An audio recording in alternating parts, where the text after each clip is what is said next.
Excellencies, ladies and gentlemen, I thank the Secretary General of the United Nations Conference on Trade and Development for organizing this extremely important meeting. The world today is grappling with a series of interlinked and unprecedented public health and economic crises.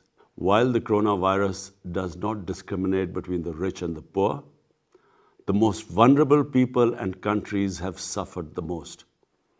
Millions are likely to fall back into poverty. In Pakistan, our efforts have been aimed at ensuring that we save people from dying from the virus and at the same time preventing them from dying from hunger. Our strategy, fortunately, has worked well so far. But continuous efforts are needed to fully overcome the second wave of the virus, and also, at the same time, to maintain and stimulate economic growth. COVID-19 vaccines are now being administered in developed countries, but it seems that it will take much longer time for the vaccine to fully cover the global south. Sustainable development will remain elusive as long as the pandemic persists. Developing countries are trapped between recovering from the pandemic and meeting their debt servicing obligations. In April last year, I called for a global initiative on debt relief for creating fiscal space and reviving economic growth for developing countries. But I'm afraid much more needs to be done on this account. Otherwise, achieving the sustainable development goals by the target date of 2030 will remain a daunting challenge. Ladies and gentlemen, the pandemic also offers an opportunity to address the structural barriers hampering global prosperity and development. And for this, I propose a 5-point agenda. 1. A viable framework for equitable and affordable supply of COVID vaccine to developing countries. The coverage of the COVAX facility must be expanded.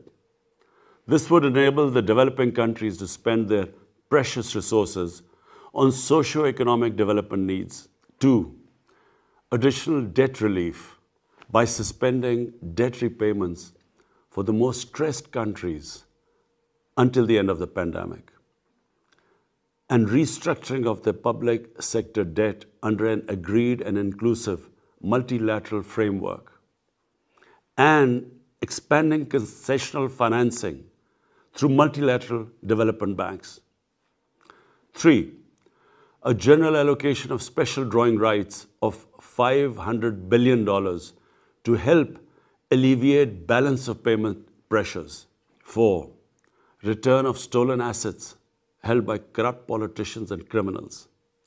The illicit financial outflows from developing nations causes more poverty in this world than any other factor.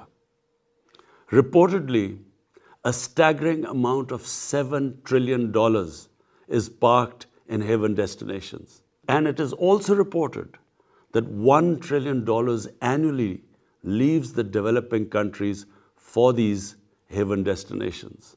5. Meeting the agreed target of mobilizing the $100 billion annually by developed countries for climate action in developing countries. Ladies and gentlemen, economic malaise and recession, like the coronavirus, is highly communicable.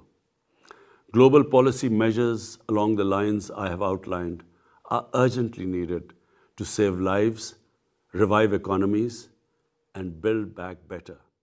I thank you.